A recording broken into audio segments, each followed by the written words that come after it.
Good morning students, how are you all? We will continue with explanation of chapter number 19.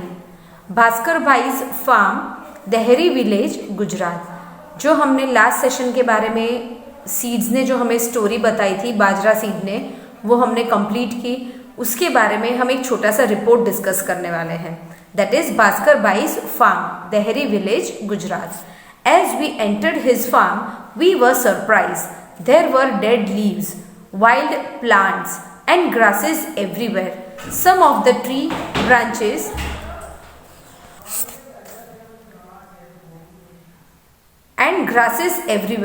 Some of the tree branches seemed so dry, as if eaten by insects.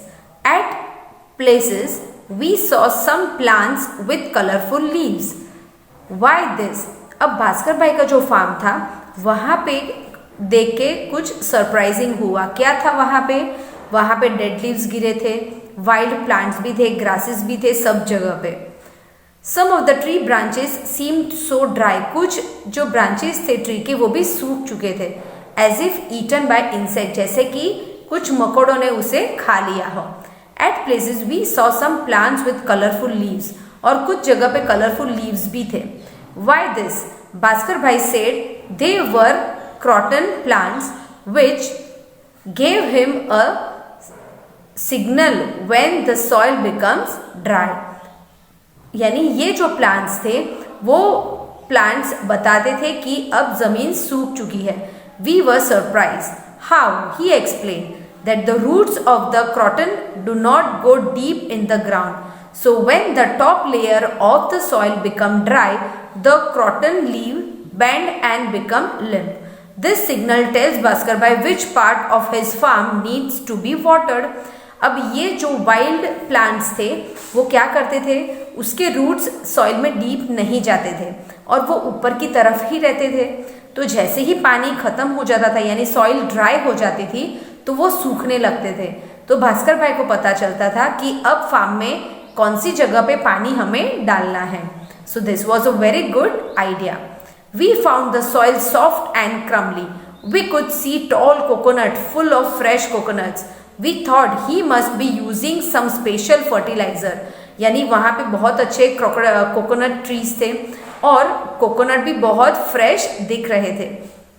और वहाँ की soil जो थी उनके farm की वो soft और crumbly थी। अब वो लोग सोचने लगे कि यहाँ पे कौन सा फर्टिलाइजर यूज करते होंगे। भास्कर भाई said he does not buy fertilizer made in factories. वो फैक्ट्रीज के केमिकल फर्टिलाइजर्स यूज नहीं करते थे। His soil is fertile because of all the dried leaves which slowly rot and mix with it. यानी वो जो ड्राइड लीव्स नीचे गिरे थे वो ही सॉइल के अंदर रॉट होके यानी खराब होके मिक्स हो जाते थे और वो ही फर्टिलाइजर का काम करते थे। He dug the soil a little and told us to look. He saw thousands of earthworm. अब उन्होंने क्या किया कि थोड़ी सी सॉइल की खुदाई की और उन्होंने बताया कि आप नीचे देखो कि आपको क्या दिख रहा है। There were thousands of earthworm, यानी बहुत सारे earthworm सॉइल के नीचे थे। These are my soil's best friend. Earthworm is called as a friend of farmer. Why? क्योंकि जो earthworm होते हैं बच्चों, वो सॉइल को अंदर से बहुत ही डीप जाके खोदते हैं और उसके फर्टाइल बनाते हैं और एयर सर्कुलेशन भी बहुत ही अच्छा होता है। He said the earthworm soften the soil as they keep digging underneath to make tunnels. अब earthworm सॉइल के अंदर जाने के लिए कंटिन्यूस टनल बनाते रहते हैं। इससे सॉइल क्या हो जाती है? Soft. This way air and water can easily get into the soil. The earthworm also eats the dead leaves and plants and their dropping fertile the soil. अब जो वो डेड लीव्स और प्लांट्स खाते हैं उससे वो लोग क्या करते हैं, उसका जो ड्रॉपिंग्स होता है अर्थवर्म का वो सॉइल को और ज्यादा फर्टाइल बनाते हैं. Praveen told us about his uncle in the city who has dug a pit in his garden. He put dried leaves into the pit along with all the kitchen waste, peels of vegetables and fruits and leftover food. He also has earthworm in the pit. They turn the waste into compost, a natural fertilizer. so his uncle gets good fertilizer without spending extra money. अब जो खेत होते हैं बच्चों, कुछ farmers क्या करते हैं, एक खेत में कोने में एक पिट बनाते हैं, यानी एक खड्डा खोदते हैं, उसके अंदर लीव्स, जो लेफ्ट ओवर फ्रूट्स और वेजिटेबल्स की जो छिलके होते हैं,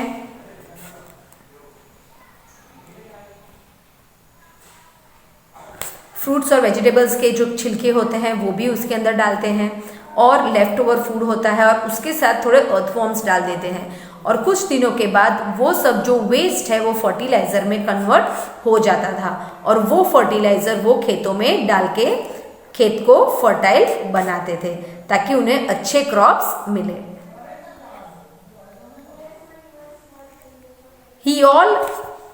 We all had some fresh coconuts from the farm. They were really tasty.